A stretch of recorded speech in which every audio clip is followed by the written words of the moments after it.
आप देखें, पूरे टॉपिक्स को आप देखें, तभी जाके अंत तक वीडियो देखेंगे तो आप इस वीडियो को और इस टॉपिक्स को आप क्लियर कर पाएंगे। तो याद रखें, अंत तक ज़रूर देखें। आइए टाइम एंड टेंस पर चलते हैं, जो आज की हमारी टॉपिक है टाइम एंड टेंस। कुछ बातें जो थी पहले वाली उसको मैं जिक्र कर रहा हूँ। टेंस जो एक्सप्रेस करता है वो तो सबसे पहले टाइम और एक्शन, यानी टेंस के थ्रू हम समय और कार्य, यानी कौन सा कार्य किस समय में हुआ है ये हम देखते हैं। मतलब कौन सा कार्य किस समय में हुआ है ये टेंस बताता है। और टेंस जो है वो 3 प्रकार के होते हैं, जो कि हम पहले भी जिक्र कर चुके हैं। सबसे पहले प्रेजेंट टेंस, उसके बाद आपका पास्ट टेंस होता है जो सबको पता है, और तीसरा जो होता है वो फ्यूचर टेंस होता है। प्रेजेंट टेंस, पास्ट टेंस और फ्यूचर टेंस, इन चारों, अगर इन 3 टेंस में हम लोग जिक्र कर रहे हैं तो तीनों टेंस में सबसे पहले प्रेजेंट टेंस, उसके बाद पास्ट टेंस और उसके बाद फ्यूचर टेंस। और इन तीनों के 4 टाइप्स होते हैं, जिसका जिक्र हम पहले ही कर चुके हैं। जैसे सबसे पहले इंडेफिनिट होता है, और दूसरा होता है कॉन्टिन्यूअस। कॉन्टिन्यूअस को हम इम्परफेक्ट भी बोल सकते हैं, यानी कॉन्टिन्यूअस को हम इम्परफेक्ट यानी अपूर्ण, इम्परफेक्ट टेंस भी बोल सकते हैं।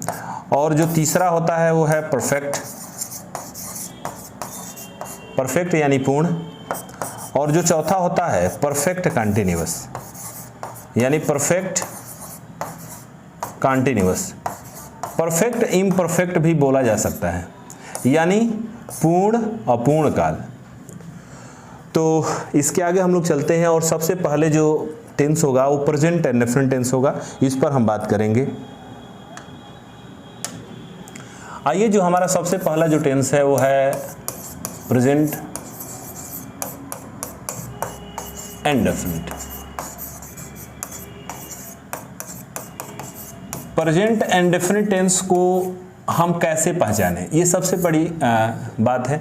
अगर हम हिंदी पे जाएं तो हिंदी तो आसानी से हमें समझ में आ जाता है। अगर हिंदी पहचान की बात करें, अगर हिंदी पहचान की बात करें तो हमें हिंदी बेहतर ढंग से समझ में आता है।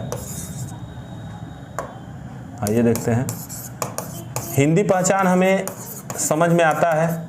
जैसे किसी वाक्य के अंत में ता है, ती है, ते है। लेकिन कंफ्यूजन तब होती है जब इंग्लिश में सेंटेंस दिया हो, और इंग्लिश पहचान के लिए हमें अगर रूल पता ना हो, रूल नियम, तो हम नहीं समझ पाएंगे। तो सबसे पहले प्रेजेंट इंडेफिनिट का जो रूल होता है, स्ट्रक्चर होता है, इसको हम लोग जानेंगे। तो स्ट्रक्चर में सबसे पहले हमारा सिंगुलर सब्जेक्ट, ये रूल है, सिंगुलर सब्जेक्ट, सिंगुलर वर्ब, उसके बाद ऑब्जेक्ट, उसके बाद अदर वर्ड्स आएगा। यानी इसको समझने के लिए सबसे पहले हमें सेंटेंस को समझना होगा सबसे पहले, क्योंकि सेंटेंस ही हम इसमें जिक्र करते हैं, सेंटेंस पे ही बात होती है। सेंटेंस का मुख्य चीज, जो मुख्य पार्ट होता है, वो आप देख पाएंगे 3 पिलर होते हैं सेंटेंस के। एक तो सबसे पहले सब्जेक्ट होता है, सबसे पहले सब्जेक्ट यानी कर्ता, जिसे हम डूअर बोल सकते हैं, डूअर। देखो, जो डू वर्ड है ना, डू यानी करना, यह एक क्रिया है, करना। इसमें यदि हम ER लगा दें, यानी ऐड कर दें, तो यह नाउन बन जाता है, यानी डूअर। डूअर यानी करने वाला। कर्ता वह होता है जो कोई चीज करता है, यानी करने वाला। करने वाला ही सब्जेक्ट होता है।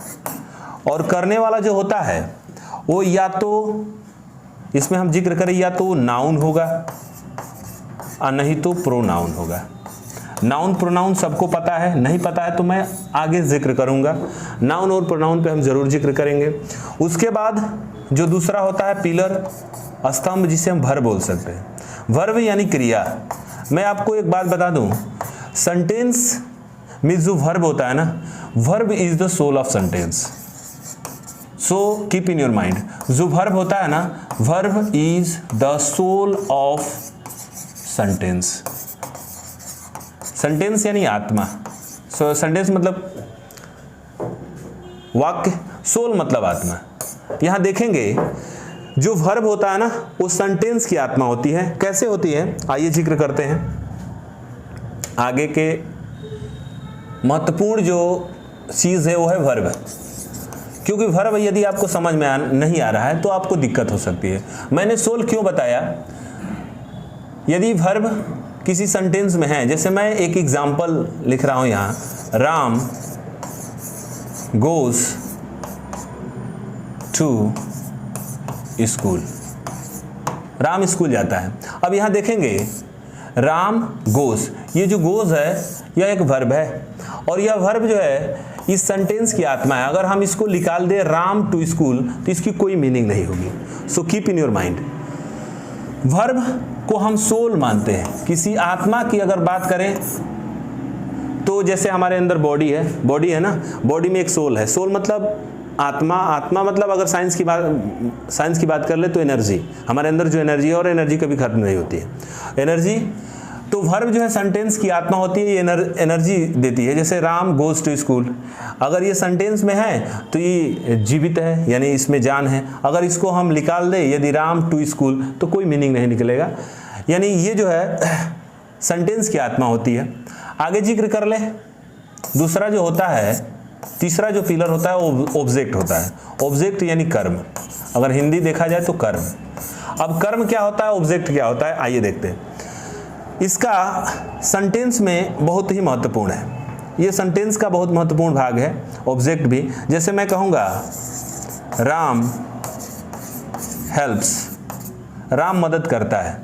अब किसे करता है, टू हुम, किसे करता है भाई, तो राम हेल्प्स कृष्णा, राम कृष्णा की मदद करता है। तो यहाँ क्रिया का इफेक्ट पड़ रहा है यानी कृष्णा को मदद कर रहा है। तो यहाँ पे कृष्णा जो है ऑब्जेक्ट है, कृष्णा आपका ऑब्जेक्ट है। तो ऐसे ही तीन चीजें हैं, जैसे सब्जेक्ट है, वर्ब है, ऑब्जेक्ट है। तो आगे चलते हैं और इस रूल को हम देखते हैं।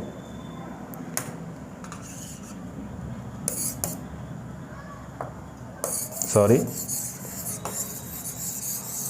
जो पहला रूल है प्रेजेंट इंडेफिनिट का, वो रूल है सिंगुलर सब्जेक्ट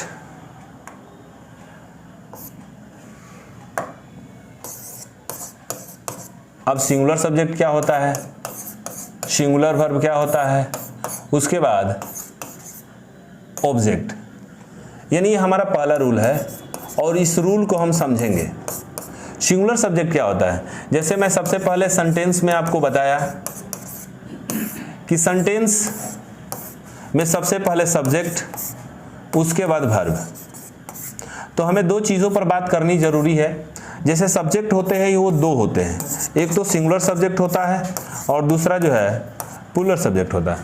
तो सिंगुलर सब्जेक्ट जो होता है, कौन से सब्जेक्ट को हम सिंगुलर बोलते हैं, जैसे कि सब्जेक्ट के रूप में मैंने बताया कि सब्जेक्ट के रूप में या तो नाउन काम करेगा और नहीं तो प्रोनाउन काम करेगा।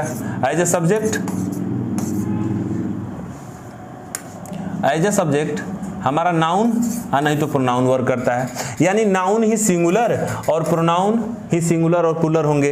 अब नाउन में सिंगुलर क्या होगा, जैसे यदि कोई नाउन हो, अगर एक हो सिंगल हो, जैसे मैं राम बोलूं, मैं जॉन बोलूं, मैं कृष्णा बोलूं, है ना, मैं यदि किसी लड़की का नाम गीता है उसको बोलूं, तो ये सब सिंगुलर सब्जेक्ट माने जाते हैं। अगर प्रोनाउन में अगर सिंगुलर की बात कर लें तो ही, शी, इट, ही, इट, ये तीनों जो है सिंगुलर होते हैं और आई भी सिंगुलर होता है। तो आई थोड़ा सा कंफ्यूज करता है और मैं आपको बताऊं यू भी सिंगुलर होता है। आई और यू दोनों सिंगुलर होते हैं, लेकिन यू जो है सिंगुलर और प्लूरल दोनों होता है। तो चलिए आइए हम जिक्र करते हैं कैसे ये सिंगुलर है और प्लूरल है।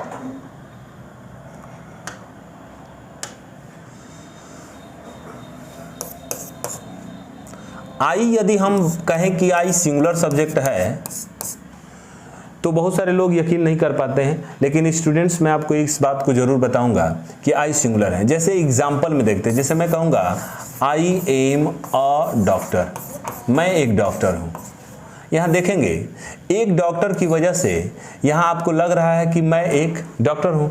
यहाँ इज यूज नहीं होता है, आई के साथ जो वर्ब एक्शन जो यूज होता है वो एम होता है, आई के साथ एम। और इज और एम जो होते हैं ना वो सिंगुलर होते हैं। इज और एम सिंगुलर वर्ब होता है। अगर हम कहें I have a new mobile, अब यहाँ देखेंगे जिक्र करेंगे मेरे पास नई मोबाइल है, तो यहाँ जो हैव है ये हमारा प्लूरल वर्ब है, क्योंकि हैव का जो सिंगुलर वर्ब होता है वो होता है हैज, हैव का हैज होता है। लेकिन यहाँ आई सिंगुलर ही है, लेकिन इसके साथ प्लूरल वर्ब यूज होता है। आई को मैं बताऊं, आई सिंगुलर होने के साथ साथ इसके साथ सिंगुलर वर्ब और प्लूरल वर्ब दोनों प्रयोग होते हैं। लेकिन जब कोई क्रिया होगी ना, क्रिया जैसे अगर कहना है कि मैं ऑफिस जाता हूँ, आई गो, आई गोज टू ऑफिस, है ना, तो यहाँ देखेंगे इसमें आई तो सिंगुलर ही है, लेकिन इसके साथ गो प्लूरल वर्ब और गोज सिंगुलर वर्ब। अब मैं बात बात पे कह रहा हूँ कि गोज सिंगुलर वर्ब है, इसके कंसेप्ट में अभी बता रहा हूँ कि कैसे ये सिंगुलर वर्ब होता है। चलिए, लेकिन यहाँ पे गो जो है प्लूरल वर्ब है, ये यूज होता है क्योंकि जो क्रिया होगी ना आई वो हमेशा प्लूरल करता है, यानी प्लूरल वर्ब ही उसके साथ यूज होता है, सिंगुलर वर्ब का प्रयोग नहीं करेंगे। सिंगुलर सब्जेक्ट तो है लेकिन सिंगुलर वर्ब इसके साथ नहीं जाता है। आइए जो जिक्र करते हैं सिंगुलर वर्ब और प्लूरल वर्ब, ऐसे आपको समझ में आया होगा कि जो सिंगुलर सब्जेक्ट तो समझ में आया होगा। आइए देखते हैं सिंगुलर वर्ब। जैसे कोई क्रिया है, क्रिया भी दो होती है, एक तो सिंगुलर वर्ब होता है और एक प्लूरल वर्ब होता है। तो सिंगुलर वर्ब क्या होता है और प्लूरल वर्ब क्या होता है, आइए देखते हैं। सिंगुलर वर्ब यदि किसी क्रिया में यदि एस, ईएस या आईएस अगर लगा हुआ है, जैसा कि पहला रूल है, मैंने लिखा है सिंगुलर सब्जेक्ट के साथ सिंगुलर वर्ब और उसके बाद ऑब्जेक्ट आपका आता है। तो सिंगुलर सब्जेक्ट के साथ सिंगुलर वर्ब, सिंगुलर सब्जेक्ट जैसा कि मैं बताया सिंगुलर सब्जेक्ट क्या होता है और सिंगुलर वर्ब क्या होता है, यहाँ देखेंगे। यदि किसी क्रिया में एस या ईएस या आईएस लगा है तो वह क्रिया सिंगुलर होती है। एग्जाम्पल देखेंगे, मैं यहाँ लिखूं रोहित, तो रोहित तो आपका सिंगुलर हो गया क्योंकि नाउन है, सिंगुलर नाउन है। तो इसके साथ यदि हम क्रिया देखें रन और रन्स, तो इसमें कौन सी क्रिया है, सिंगुलर। जिस क्रिया में एस लगा है वह सिंगुलर वर्ब है, तो हमारा Rohit runs on the road. अब यहां देखेंगे Rohit runs on the road, ये हमारा सही है। ये जो क्रिया है जिसमें एस नहीं ऐड हुआ है इसे हम प्लूरल मानेंगे, इसका प्रयोग नहीं होता है क्योंकि रूल कह रहा है कि सिंगुलर सब्जेक्ट के साथ सिंगुलर वर्ब। और दूसरा जो रूल कहता है वो है प्लूरल सब्जेक्ट के साथ प्लूरल वर्ब का प्रयोग किया जाता है।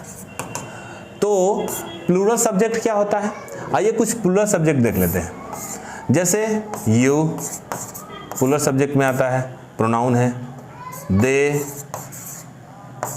और वी ये प्लूरल सब्जेक्ट होते हैं। यदि दो नाउन हैं जैसे राम एंड रोहित, तो ये हमारे दो अगर नाउन एंड से जुड़े हैं तो प्लूरल सब्जेक्ट माने जाएंगे। इसके साथ प्लूरल वर्ब लगेगा। प्लूरल वर्ब कौन है, प्लूरल वर्ब यदि कोई क्रिया है फर्स्ट फॉर्म में है तो वह प्लूरल वर्ब मानी जाती है। एग्जाम्पल देखेंगे, यदि मैं यहीं पे लिखूं दे, यहाँ रन होगा या रन्स होगा। ऑन द रोड, वे लोग सड़क पर दौड़ते हैं, इसकी हिंदी।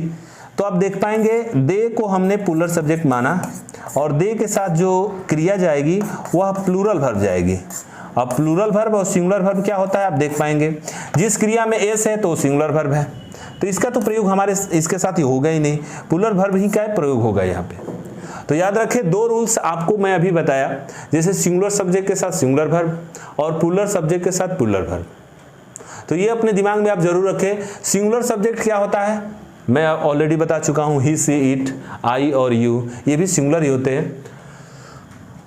और जो पुलर सब्जेक्ट होता है, जैसे कि मैं अभी यू भी लिखा हूँ, यू के बारे में थोड़ी सी अभी चर्चा करनी है। यू हो गया, दे हो गया और वी हो गया, बाकी दो नाउन एंड से जुड़े हुए हैं। आइए देखते हैं, यू को हम सिंगुलर और पुलर दोनों मानते हैं। कैसे मानते हैं? लेकिन इसके साथ पुलर वर्ब का ही प्रयोग होता है। इसके साथ सदैव आप पुलर वर्ब का ही प्रयोग करेंगे। एग्जाम्पल बता रहे हैं, देखिए।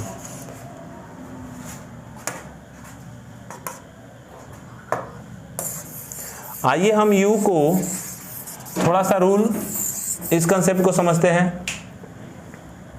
यू जो